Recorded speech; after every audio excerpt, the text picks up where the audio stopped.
Hey everyone, I'm Lindsay Hoffman and welcome to the Dose of Bliss show, where I interview people to give you your daily dose of bliss. Today, I'm so excited.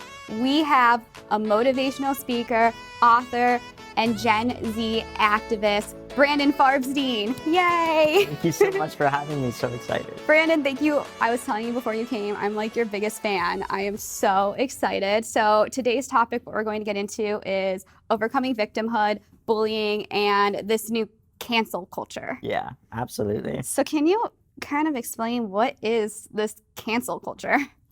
I think something that my generation, Gen Z, is doing right now is we're trying to put focus on relevant issues such as harassment and cyberbullying, especially among the influencer community right now. But we're not really addressing the root issues of things and why these things are happening. Instead of trying to be preventable, we're being just reactive to the things that are happening, and it keeps getting worse.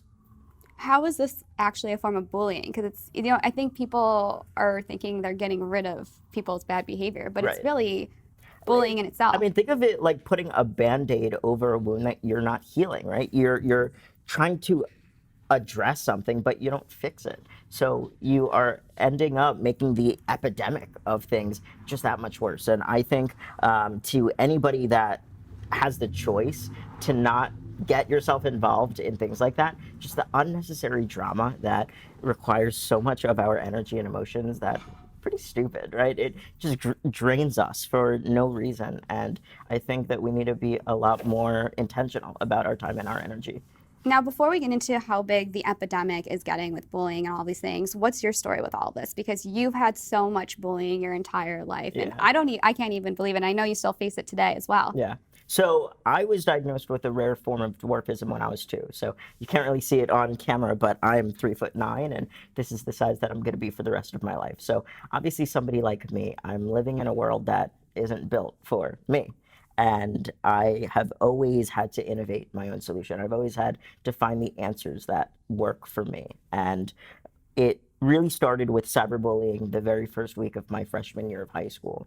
I went to a school with about 2,000 kids, and I used a mobility device that was this really cool bright yellow Segway that you saw. Yeah, I saw it. I know. I saw him in a TED Talk, Law of Attraction. Now he's here, and you had we have to talk about after that how you picked the Segway. That's the coolest thing, yeah. And as cool as it wasn't cool at all to my fellow peers, and all of that attention that I was getting for being different ended up making the cyberbullying so much worse. And it got to the point where I started getting a new death threat, what seemed like almost every week, from the kids at my school. And to walk into a place that you're supposed to feel safe and you're supposed to learn every single day, and where it feels like just plain hell, it was the most toxic environment that I had ever faced. And I realized I had to get myself out of it in order to continue anything.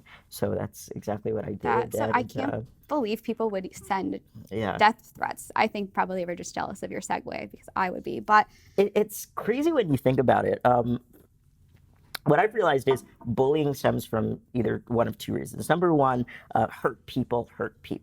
And the people that are in so much suffering, feeling worthless, and with no hope, they're the ones that are standing behind a wall with doing this behind a screen. They think that they're anonymous. They think that they are making themselves feel better, but in turn, they're getting themselves in a deeper hole.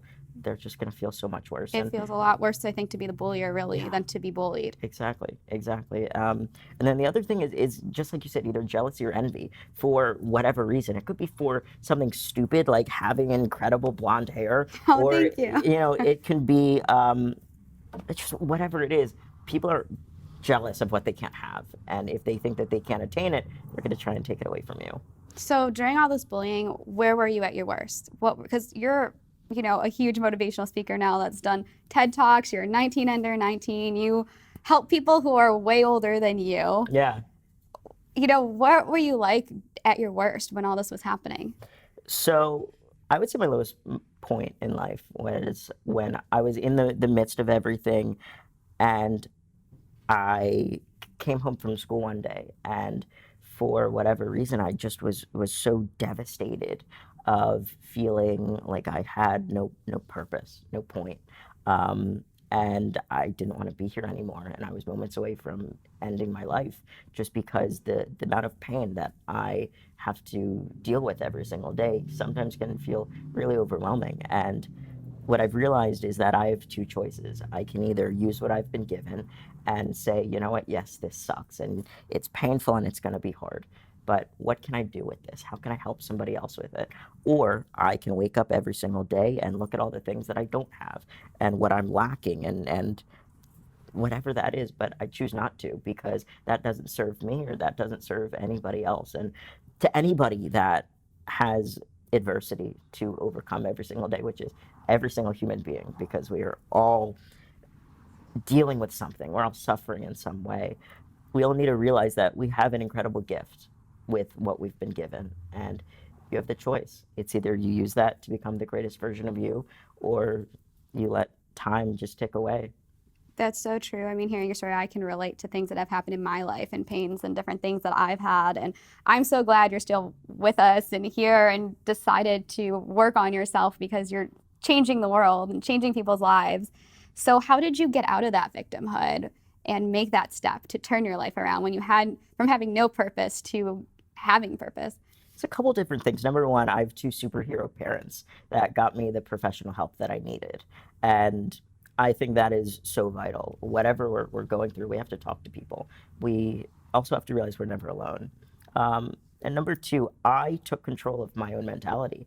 And I realized that I was in the driver's seat of my own life. And if I wanted to feel better, I had to make myself feel better. And if I was going to continue focusing on all of the negatives and all of the things that just added to my stress and to just this feeling of suffering all the time, I realized it was in my control 100% of the time. And the bullies still exist, the pain still is there, but it doesn't affect me the way that it used to because I'm now the one that dictates the experience that I'm going to have in life. And we all should have that mentality. That's so, I'm already inspired sitting here.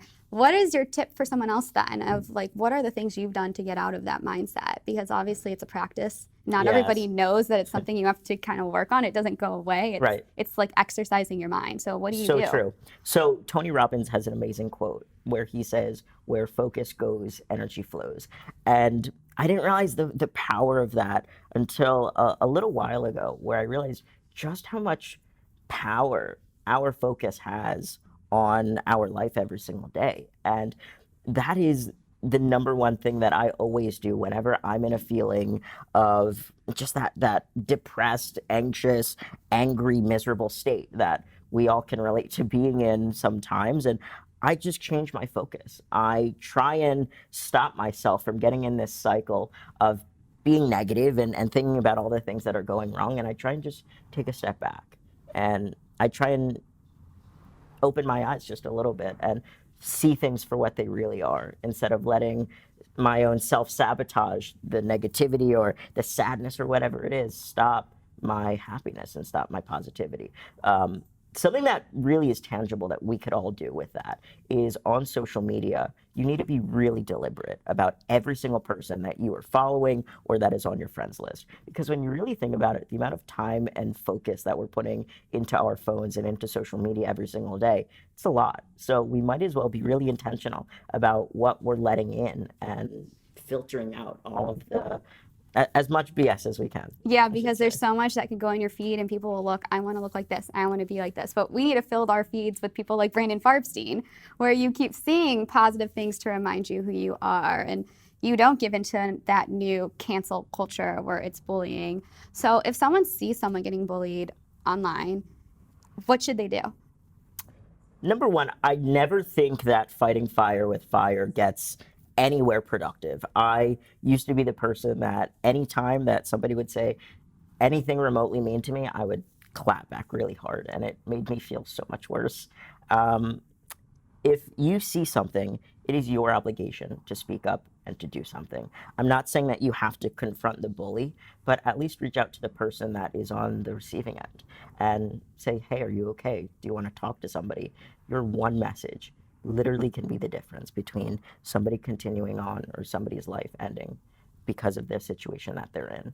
And we all have to realize the control and the power that we have every single day, it's immense. And we have the ability to change somebody's day in an instant with our actions. So if we want to feel better, do something to make somebody else feel better. Yeah, that's so true. And now that you're kind of a motivational speaker, you've begun to come out of the other end of things. Has anybody from your high school come back and said that they were sorry, or, explained to you why they were the way they were? Yeah, it's a good question.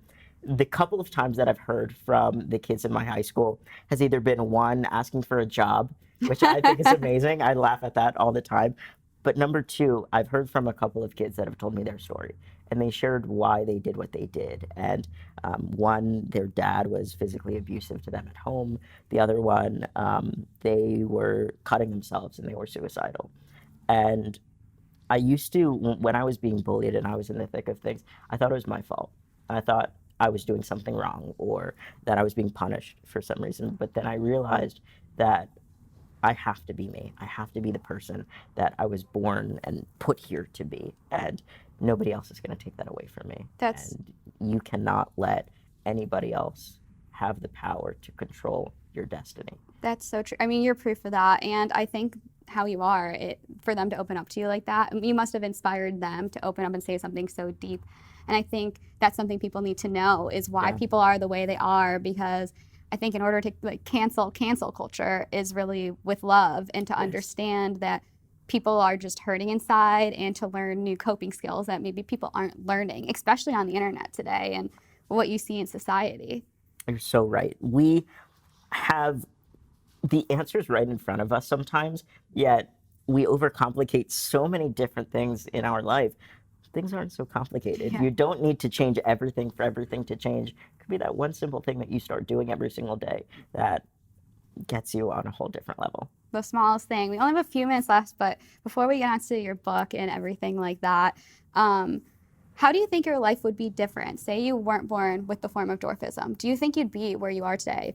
Because would you have dealt with the bullying in the same way? And would you have become an activist? Where do you think you would be? Absolutely not. I think the reason that I was put here is to shift the lens that people see their world through, and to now be able to do that every single day, and to be the person that I needed when I was at my lowest point for other people is the most fulfilling thing, and it's what wakes me up every single day. So I'm at the point in my life where I'm grateful for being me, and I'm grateful for everything that I have to deal with, because without any of that, without all of the pain and being at my lowest point, Brandon Farbstein wouldn't exist. And the man that I am, the speaker that I am, and just the human that I am would be very different.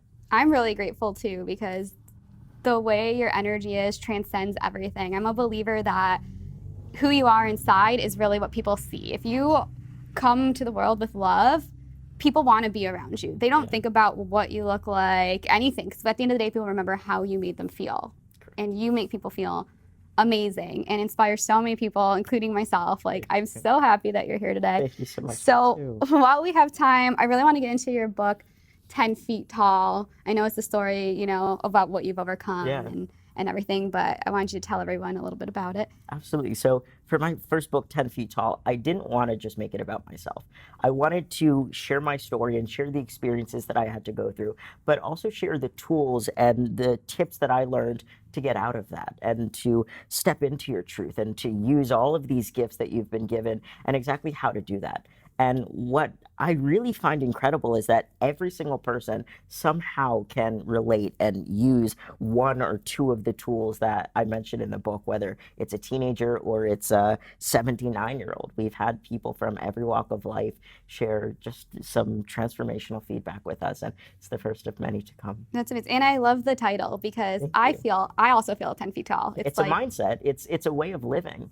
You don't let the stupid stuff, you don't let anybody else step in front of you and say, this is what you have to do, this is the life that you have to live. It's you. Yeah, it's not what they call you, I always say, it's what you answer to. Yeah. So don't answer to the negative things. Really announce yourself how you want to be, and people will greet you that way. Yeah. So thank you so much for coming on the show. Can you tell everybody where they can find you? Absolutely. So you can look up to Cameron. This one or this one right there. This one. Hi, everyone. So social media wise, Instagram is my favorite platform. I am on it at at Farbstein, my last name, Farbstein, also on Facebook, BrandonFarbstein.com. Book is available on Amazon, just search 10 Feet Tall, and just so humble to be here. Thank you. I know, thank you. You guys have to check him out. He's the next big speaker. He already is, but I mean, you're going places, so I really appreciate you guys coming on the show. Absolutely. Thank you guys so much for watching. If you want to binge watch the show, you can binge it on EverTalk TV, the EverTalk app. It's also on Apple TV and Roku. And of course, we always have it on my YouTube channel every Thursday at Lindsay V. Hoffman. So don't forget to give that a subscribe, like, comment on whatever platform you are watching this on, and we'll see you guys next time. Bye. Bye.